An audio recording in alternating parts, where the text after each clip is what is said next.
నడిచినా కూర్చున్నా మోకాళ్ళ నొప్పులు వస్తున్నాయా? ప్రాణ పెయిన్ క్లినిక్ లో అధునాతన చికిత్సతో మోకాళ్ళ నొప్పులు తగ్గించుకోండి. హాయ్ హలో నమస్తే, వెల్కమ్ టు మనం టీవీ. నేను దుర్గా. కేంద్ర ప్రభుత్వం తాజాగా దాదాపు 130 పద్మ అవార్డులను ప్రకటించడం జరిగింది. దానిలో మన తెలుగు వారైన వెంకయ్యనాయుడు గారికి అండ్ మెగాస్టార్ చిరంజీవి గారికి కూడా పద్మవిభూషణ్ అవార్డు ప్రకటించడం జరిగింది. ఇది చాలా సంతోషమైన విషయం. అయితే తాజాగా మన నందమూరి తారక రామారావు గారికి కూడా భారతరత్న ఇవ్వాలనే డిమాండ్ వినిపిస్తుంది.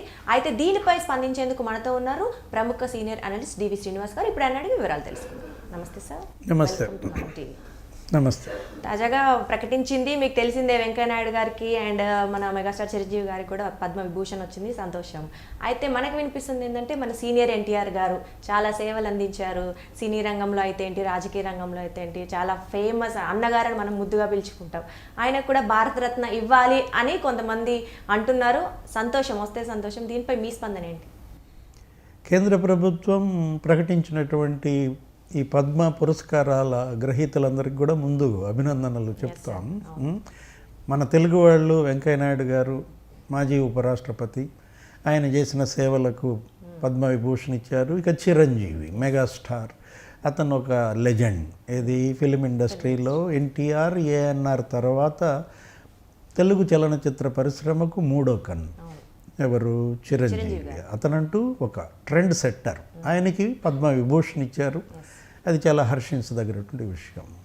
పద్మ పురస్కారాలు అది పార్షియల్ కాకూడదు, పక్షపాతంగా ఉండకూడదు. అదేంటంటే సేవలకు గుర్తింపుగా ఉండాలి, వాళ్ళ యొక్క అచీవ్మెంట్స్కి గుర్తింపుగా ఉండాలి. వ్యక్తి జీవితంలో అతను అధిరోహించిన శిఖరాలు, అతనికి ఉన్నటువంటి నైపుణ్యం ప్రావీణ్యాలను బట్టి ఇస్తున్న భారతరత్న పద్మ పురస్కారాలు గత కొంతకాలంగా రాజకీయం కావడం, వివక్ష చూపటం అనేది దురదృష్టకరం.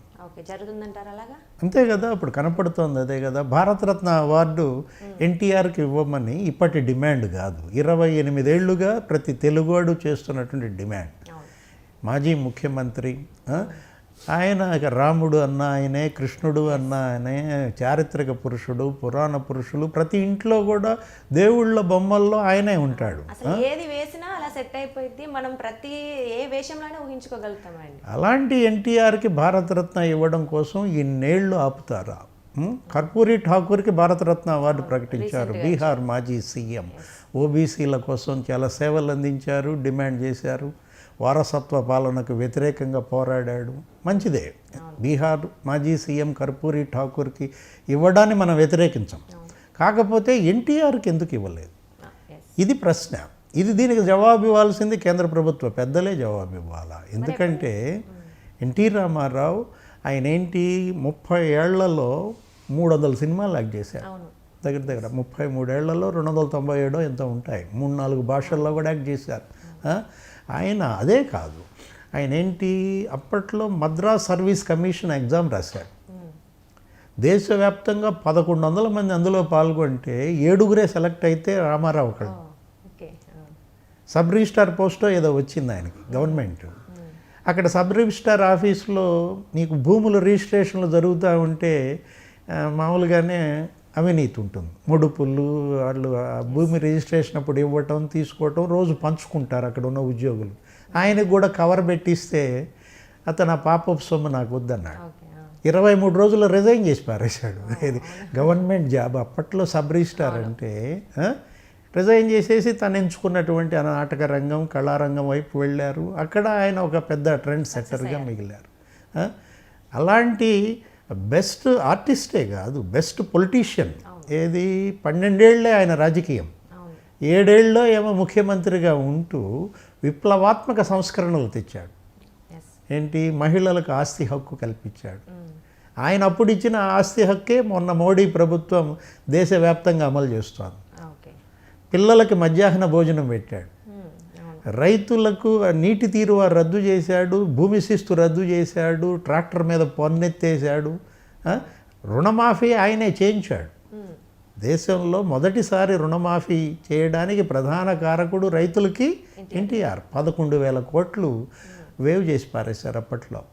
అంటే రైతులు, మహిళలు, విద్యార్థులు, యూత్ కోసం ఆయన తీసుకున్నాడు అన్నమాట. దేవదాసి చట్టం అని ఉంటుంది. దాన్ని వ్యతిరేక చట్టం తెచ్చాడు. దేవుడు ఆలయాల్లో కొంతమంది ఆడబిడ్డలని దేవుడికి అంకితం చేశారని ఆ ఆడబిడ్డలతో ఆడుకునేవాడు. ఇప్పుడు కూడా నడుస్తూనే ఉంది. అది దాన్ని సమూలంగా పెకిలిచ్చేశారు. ఇప్పుడు లేదు కది జోగిని వ్యవస్థ, దేవదాసి వ్యవస్థ, ఇది ఇవాళ సమూలంగా పెకిలించేశారంటే కారణం ఎన్టీ రామారావు. ఆయన అప్పట్లో తెచ్చినటువంటి చట్టం. ఆయన ఉన్నది ఎంత 7 ఏళ్లలో అన్ని రెవల్యూషనరీ చేంజెస్. అంటే ఇరిగేషన్ ప్రాజెక్ట్స్ ఇవాళ ఇవన్నీ కూడా ఆయన వేసినాయే. తెలుగు గంగ, అందరి నీవ, గాలేరు నగరి, ఇవన్నీ ఎన్టీఆర్ స్టార్ట్ చేసినాయి అన్నమాట. అలాంటి ఎన్టీఆర్ అటు సినీ రంగంలో ఇటు రాజకీయ రంగంలో ప్రూవ్ చేసుకుని ఇప్పుడు ఇవాళ కాంగ్రెసేతర ప్రభుత్వం మోడీ ప్రధానిగా ఉన్నాడంటే దానికి బీజం వేసింది ఈయన. దేశంలో కాంగ్రెసేతర ప్రభుత్వాలకి పునాది వేసినటువంటి వాళ్ళల్లో జయప్రకాష్ నారాయణ్, లోక్ నాయక్, జేపీ అంటాం, ఆయన మొదటి వ్యక్తి అయితే రెండో వాడు ఎన్టీ రామారావు. నేషనల్ ఫ్రంట్ అని పెట్టి విపి సింగ్ని అప్పుడు ప్రధాని చేసి అప్పుడే ఈ మండల్ కమిషన్ అది వేయించి ఆ మండల్ సిఫార్సులను ఆమోదించి బీసీలందరికీ కూడా రిజర్వేషన్స్ ఇచ్చారు. ఈ మహిళలకు రిజర్వేషన్స్, బీసీలకు రిజర్వేషన్లు, ఇవన్నీ ఆయన తెచ్చినాయి అన్నమాట. సహకార రంగాన్ని ప్రక్షాళన చేశాడు. రెవల్యూషనరీ లీడర్ అంటోంది, అందుకే ఆయన ఒక సంస్కర్త అన్నమాట. అలాంటి వ్యక్తికి భారతరత్న ఇవ్వమని ఆంధ్రప్రదేశ్ ప్రభుత్వం తీర్మానం చేసి పంపింది. తెలుగుదేశం పార్టీ మహానాడుల్లో ప్రతి మహానాడు తీర్మానం చేస్తారు, ఇవ్వాల ఇంతవరకు. ఎందుకు సార్ అంటే ఎన్టీఆర్ గారు ప్రతి రంగంలో సక్సెస్ఫుల్ పర్సన్. ఆయన చనిపోయేంత వరకు కూడా ఏది చేసినా సక్సెస్ ఉండేది. చాలా వరకు మనకి చాలా రోజుల నుంచి కూడా వినిపిస్తుంది భారతరత్న ఇవ్వాలని. ఎందుకు స్పందించట్లేదు అంటారు? ఇప్పుడు తెలుగుదేశం పార్టీ పైన కక్ష ఉంటే, చంద్రబాబు పైన కక్ష ఉంటే అది ఇంకో రకంగా తీర్చుకోవాలి. అసలు ఇదే నరేంద్ర మోడీ హైదరాబాద్ వచ్చినప్పుడు 2014లో ప్రధాని కాకముందే ఎన్టీఆర్ని పొగిడారు. ఎన్టీఆర్ని పొగిడి తెలుగుదేశాన్ని ఆహ్వానించాడు పొత్తుకి. చంద్రబాబు అప్పుడు ఈయనతో పొత్తు పెట్టుకున్నాడు, మోడీ ప్రధాని అయ్యారు. అంటే మోడీ ప్రధాని కావడం వెనుక తెలుగుదేశం ఆయన సపోర్టుకి కారకుడు ఎన్టీఆర్ అయినప్పుడు ఎన్టీఆర్కి భారతరత్న ఇవ్వడంలో ఆయన వెనుకంజ వేయకూడదు. ఇప్పుడు పురంధేశ్వరి ఉన్నారు, ఎన్టీఆర్ కుమార్తె, ఆమె రాష్ట్ర బీజేపీ అధ్యక్షురాలు. ఎన్టీఆర్ కుమార్తె మీ పార్టీ నాయకురాలుగా ఉన్నప్పుడు మరి ఆమెకి డిమాండ్ ఆమోదించాలి కదా. ఆమె చొరవతోనే పార్లమెంటులో ఎన్టీఆర్ విగ్రహం వచ్చింది. మన్మోహన్ సింగ్ ప్రభుత్వంలో ఈమె కేంద్ర మంత్రిగా ఉన్నారు. కాంగ్రెస్ పార్టీలో పురంధేశ్వరి ఉన్నప్పుడు పార్లమెంటులో ఎన్టీఆర్ విగ్రహం పెట్టించింది. అలాంటిది మరి ఇప్పుడు ఈ విధంగా చేయటం అనేది దారుణం. ఏదో ఒక నాణ్యం ఒకటి వదిలేసి ఎన్టీఆర్ కాయిన్ వదిలేమని చెప్పి చేతులు దులుపుకోవటం కాదు. ఆయన సెంటనరీ ఇయర్ కంప్లీటెడ్, ఈయనది సెంటనరీ ఇయర్ బిగినింగ్. ఎవరిది? కర్పూరి ఠాకూర్ శత జయంతి ఇప్పుడు ప్రారంభమవుతుంది. మీరు ఆయనకి భారతరత్న ఇచ్చారు. మరి శత జయంతి పూర్తి చేసుకున్నాడు కదా, ఉత్సవాలు బ్రహ్మాండంగా జరిగినాయి కదా దేశ విదేశాల్లో. ఎన్టీఆర్ శత జయంతి ప్రతి ఆంధ్రుడు తెలుగోడు అలా చేశారే, ఆయనకి మరి ఇవ్వాలన్న స్పృహ ఎందుకు కోల్పోయారు? ఈ భారతరత్న అవార్డు అమ్మా ఇది ఒక 70 ఏళ్ళకి ఇస్తున్నారు. ఏది 1954 నుంచి ఇస్తున్నారు. ఇప్పటికి 48 మందికో ఏమి ఇచ్చుంటారు. మరి 48 మందికి ఇచ్చినప్పుడు ఒక తెలుగువాడికి కూడా ఇవ్వాలన్నా ఇది లేదా? పివి నరసింహారావుకి భారతరత్న ఇవ్వమని తెలంగాణ ప్రజల డిమాండ్. మాజీ ప్రధాని, ఆర్థిక సంస్కరణలకు ఆద్యుడు ఎవరు? పివి నరసింహారావు. అసలు పివి నరసింహారావు లేకపోతే వాళ్ళ భారత ఆర్థిక వ్యవస్థ కొలాప్స్ అయ్యేది. పాకిస్తాన్ లాగా, శ్రీలంక లాగా మన రూపీ విలువ కూడా పడిపోయేది. మన్మోహన్ సింగ్ని తీసుకొచ్చింది ఆయనే.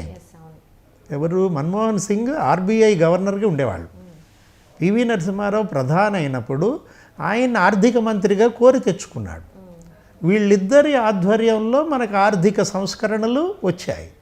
వాటి వల్ల మన రూపాయి విలువ నిలబడింది. ఇవాళ భారతదేశం 5వ అతిపెద్ద ఎకానమీగా ప్రపంచంలో మారిందంటే పివి నరసింహారావు వేసిన బేస్. ఆయనకి మరి నువ్వు భారతరత్న ఇవ్వవా? మరి ఎందుకు కేంద్ర ప్రభుత్వం అంటే మీరు తెలుగు వాళ్ళకి ఇవ్వడంలో అలసత్వం చూపిస్తుందంటారా, వివక్ష చూపిస్తుందంటారా? అంటే బీహార్లో 42 సీట్లు ఉన్నాయి. రేపొద్దున అక్కడ బీహార్లో బీజేపీ అక్కడ బలపడాలా? ఆంధ్రప్రదేశ్ చీలిపోయింది. ఇది 17, అది 25. ఇస్తే ఎంత పోతే ఎంత అనుకుంటున్నారా? రాజకీయ లాభాల కోసం భారతరత్న పద్మ పురస్కారాలను చూడకూడదు. ఇప్పుడు చిరంజీవికి మీరు పద్మవిభూషణ్ ఇచ్చారు, దానికి ఆయన తగిన వ్యక్తి. కానీ పవన్ కళ్యాణ్ జనసేనతో పొత్తు వల్ల ఇచ్చినట్టుగా సందేశం వెళ్ళకూడదు. వెంకయ్య నాయుడుకి ఇచ్చారు, గొప్ప విషయం కాదనం. ఆయన బీజేపీ, ఆయన మీ మంత్రి, మీ దాంట్లో దీర్ఘకాలం పనిచేశారు, ఉపరాష్ట్రపతిగా ఉన్నారు, ఇచ్చారు అని వెళ్ళకూడదు అన్నమాట. మొదటి భారతరత్న కాంపోజిషన్ ఎలా ఉండేదంటే ముగ్గురికి ఇచ్చారమ్మా. Sir C Rajagopalachari, C V Raman, doctor Sarvepalli Radhakrishnan. ఎంత చక్కటి కాంపోజిషన్. సర్ సి రాజగోపాలాచారి అంటే ఆయన మనం లాస్ట్ వైస్రాయ్, అంటే మన భారతీయుల్లో వైస్రాయ్ చేసిన వ్యక్తి ఆయన ఒక్కడే. మౌంట్ బాటన్ ఏమో బ్రిటిష్ వైస్రాయ్, అతను లాస్ట్. వాళ్ళు అంటే అధికార మార్పిడి జరుగుతున్నప్పుడు, మనకు స్వాతంత్రం వచ్చినప్పుడు మొదటి వైస్రాయ్గా తమిళియన్ మన సి రాజగోపాలాచారి ఆయనకి ఇచ్చారన్నమాట. సర్వేపల్లి రాధాకృష్ణన్ నీకు తెలుసు, మన టీచర్స్ డే ఉపాధ్యాయ రత్న, ఆయన మన రాష్ట్రపతి, ఉపరాష్ట్రపతి, ఆంధ్ర యూనివర్సిటీ వైస్ ఛాన్సలర్ చేశారు. ఆయనకి ఇవ్వటం కాదని ఎవరంటారు? ఆయన తత్వశాస్త్ర పితామహుడు. సివి రామన్, ఆయన రామన్ ఎఫెక్ట్ అంటాం ఫిజిక్స్లో.